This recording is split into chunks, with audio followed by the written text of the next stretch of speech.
देश का अगला सीडीएस कौन होगा, कब नियुक्त होगा, ये एक ऐसा सवाल है जिसका जवाब जानने को हर कोई बेताब है।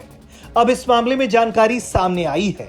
रक्षा मंत्री राजनाथ सिंह अग्निपथ सैन्य भर्ती योजना की घोषणा करने पहुंचे थे। इस मौके पर उनके साथ तीनों ही सेनाओं के प्रमुख भी मौजूद थे।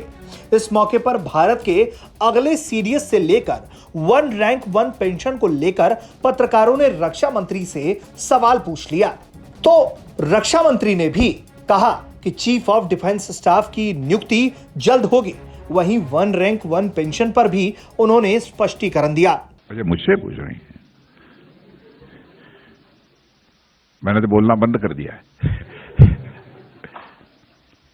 सीडीएस की नियुक्ति बहुत जल्दी होगी, सारी चीजें अंडर प्रोसेस हैं।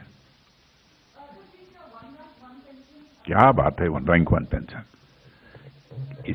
मैं समझता हूं कि इतनी शानदार इस स्कीम को संदेह के नजरिए से मत देखिए।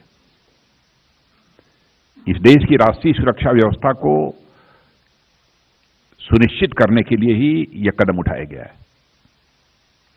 हमारी यूथफुलनेस हो हमारी फोर्स के अंदर, इस बात को ध्यान में रखकर यह फैसला लिया गया है। बीते साल दिसंबर में एक हेलीकॉप्टर हादसे में देश के पहले सीडीएस जनरल बिपिन रावत की मृत्यु के बाद सीडीएस का पद खाली हो गया। नए सीडीएस की नियुक्ति से पहले नियमों में कुछ अहम बदलाव किए गए। रक्षा मंत्रालय ने चीफ ऑफ डिफेंस स्टाफ की नियुक्ति से संबंधित तीनों रक्षा बलों के नियमों में संशोधन के लिए गजट अधिसूचना जारी कर दी गई है।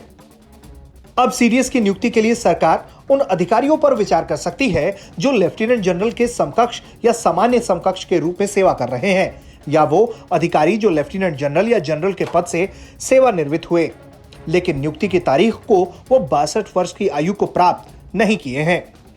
कुल मिलाकर देखा जाए तो अब जैसे ही अग्निपथ स्कीम का ऐलान हुआ है, वैसे ही अब कुछ ही दिनों में भारत के नए सीडीएस कौन होंगे इसका भी ऐलान होने की पूरी संभावना है, क्योंकि रक्षा मंत्री राजनाथ सिंह ने जिस तरीके से जानकारी दी और कहा कि काम बहुत तेजी से चल रहा है और डिपार्टमेंटल जो प्रक्रिया है वो जारी है, ऐसे में जल्द ही देश को अगले सीडीएस मिल सकते हैं।